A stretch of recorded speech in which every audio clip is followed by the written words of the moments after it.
Hello everyone, I'm Dr. Revathi Rajan, Chief Consultant, Maternal Fetal Medicine, as well as Managing Director of Mirror Health, which is a dedicated women's health center in Bengaluru, India. I'm also the Secretary for the Society for Maternal Fetal Medicine, India.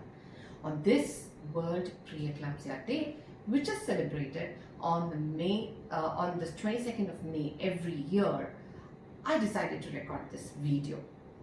And the essence of this video is, as a clinician, I definitely have a responsibility to join hands with the other clinicians out there, as well as the pregnant mothers out there in the community, so that all of us together make a difference to avert this deadly problem called preeclampsia, which can complicate something like 8 to 10% of pregnancies worldwide. It could be higher in a country like ours, which could be something like 10 to 15% also. And most importantly, this just happens.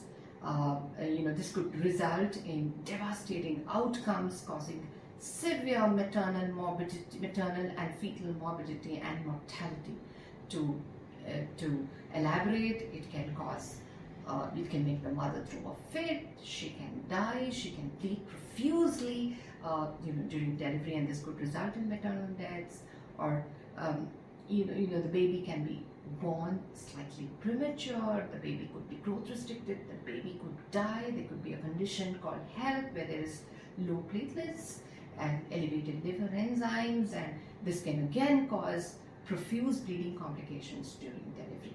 And for all you know, preeclampsia does not always satisfy the conventional definition. Earlier, it was actually said that all hypertensive women who develop this condition throw protein in urine, and that's a myth. Not anymore, because there are lots of women who don't throw protein and can still be preeclamptic. And it's very, very important, because most of these problems can occur something like very early during pregnancy, something like 24 weeks of pregnancy, where the baby is still not salvageable if delivered. So, as clinicians, having understood the intensity of this problem, very important that we join hands to build awareness in the community and educate each and every pregnant mother to reach out early. So, it could mean a lot of preconceptional counseling. So, who are these mothers? Any woman who is elderly, and now that the ART is on the rise, any woman who's obese, who's had other morbidities like hypertension or diabetes, or who has had a previous history of such a problem, or maybe has PCOS, obesity, and is hypertensive, reach out to their clinicians much earlier. Or for those women who've already got pregnant, very, very important that they meet their clinician as early as possible in the first trimester. Now we have tools for prediction of risks, to find out what is their risk of developing preeclampsia. We call it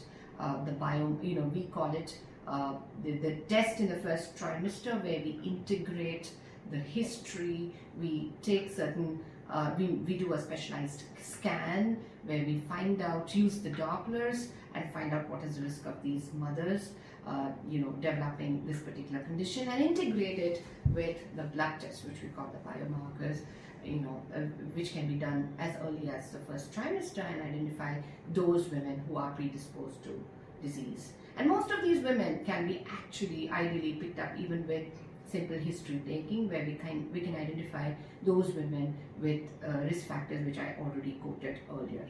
And having found that, we can modify the disease to some extent by starting aspirin very early in the first trimester.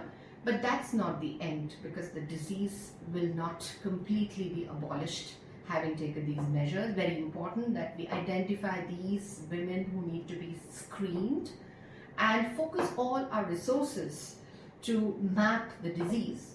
And now we've come up with novel tools like the angiogenic biomarkers, which can identify the root cause, which is nothing but the endothelial dysfunction, or the abdominal blood vessels, which can predispose to hypertension and this severe form of hypertension leading to preeclampsia much before the onset of the actual problem, that is the clinical manifestations of preeclampsia.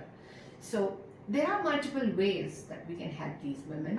So it's very important that, but it cannot just happen as a standalone strategy. It's very important that the clinicians reach out to the community, build awareness amongst these women to seek out help earlier, and also stick to surveillance protocols, and also convince many clinicians to join hands to adopt these newer techniques and methods by which we can identify this disease much earlier. And we can also avoid a lot of preterm deliveries if we can do satisfactory monitoring with these after prediction and prognostication with some novel tools like what I have discussed before. So with all this, I would say that yes, let's reach out on this day and be committed to work together to make the difference to every mother out there so that she has a safe delivery, and try to identify this particular condition much earlier before its actual onset, so that we deliver healthy mothers and also have healthy babies.